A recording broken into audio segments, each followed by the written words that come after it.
Hello guys, welcome back to our series of daily quizzes. ठीक है, तो ये डेली क्विजेस की कुछ क्वेश्चंस मैं डेली डाल रहा था, 1 से 2 क्वेश्चंस।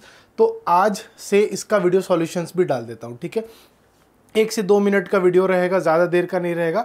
ये क्विज का मोटिव क्या है, इससे आप कुछ नए कॉन्सेप्ट सीखो या जो बहुत ही अच्छे क्वेश्चंस मुझे दिखते हैं कहीं, ठीक है, किसी के भी बनाए हुए, कहीं से भी एग्जाम में आए हुए, अगर मुझे लगते हैं कि ऐसे क्वेश्चंस में अगर कोई स्टूडेंट स्टक हो सकता है, फंस सकता है, तो वो क्वेश्चन को मैं क्विज के फॉर्मेट में डेली लोगों को देता हूँ। ठीक है, तो इसी को आज स्टार्ट करते हैं। ठीक है, तो क्वेश्चन जो था, आज का पहला क्वेश्चन था, it is time for my child dash clothes by himself. ठीक है, it is time for my child dash clothes by himself. ठीक है, अब इट इज़ टाइम का कॉन्सेप्ट तो आप जानते होंगे। ठीक है, कि इट इज़ टाइम के साथ में जनरली हम लोग V2 का यूज़ करते हैं। ठीक है, या इट इज़ टाइम के साथ हम लोग इन्फिनेटिव का यूज़ करते हैं। ठीक है, पास्ट का या इन्फिनेटिव का यूज़ करते हैं, ये कॉन्सेप्ट है। हालांकि अब यहाँ पे जो सबसे ज़्यादा कंफ्यूजिंग स्टूडेंट्स के लिए क्या था, क्योंकि सारे वर्ड्स का मतलब था कहीं ना कहीं कपड़े को पहनना। ठीक है, तो देख लेते हैं फिर से क्वेश्चन को। It is time for my child dash clothes by himself. पहला ऑप्शन था टू पुट ऑन,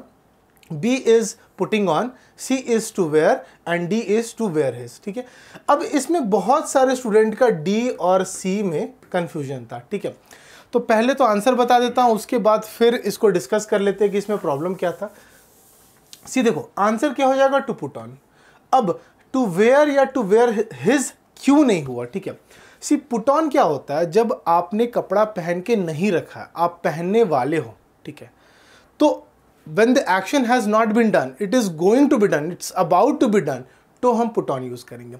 इसके बाद का प्रोसेस होता है कपड़ा पहनना। ठीक है, आर यू वेयरिंग, क्या मतलब अभी पहन रखे हो।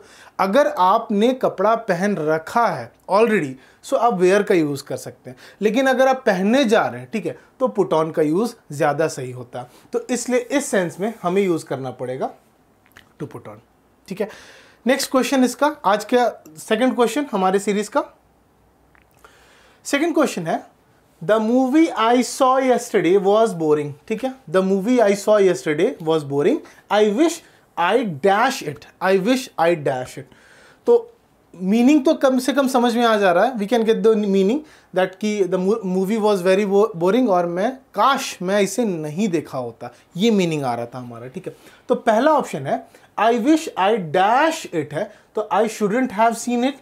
B is I wish I hadn't seen it, D is I wish I didn't see it, and last is I wish I wouldn't have seen it। ठीक है, सो इसमें से क्या हो जाएगा क्वेश्चन, अपने अपना आंसर तो चूज कर रखा होगा। ठीक है, तो इसमें आंसर क्या हो जाएगा, अब देखो सेंटेंस में विश का यूज किया गया, तो अगर विश का यूज करते हैं ना, तो यहां पे जनरली हमें यूज करना पड़ता है पास्ट परफेक्ट टेंस का। ठीक है, पास्ट परफेक्ट टेंस का मतलब क्या होता है, जब आप हैड प्लस V3 का यूज करते हैं, मतलब आपने कुछ एक्शन कंप्लीट करके रखा था, अब उसी कंप्लीटेड एक्शन को आप रेग्रेट कर रहे हैं, तो उसे हम नेगेटिव सेंटेंस बना रहे हैं। ठीक है, अब हैड सीन को हैड नॉट सीन बना रहे हैं, यानी एक अफर्मेटिव सेंटेंस को आप नेगेटिव सेंटेंस में चेंज कर रहे हैं। ठीक है, तो जो एक्शन आप ऑलरेडी कर चुके थे, उसी को लेके आप अब रेग्रेट कर रहे हो, तो हैड नॉट सीन जो हो जाएगा वो सही आंसर हो जाएगा। ठीक है, अब बहुत लोग को इसमें कंफ्यूजन था डिडंट सी से, ये गलत नहीं हो जाएगा।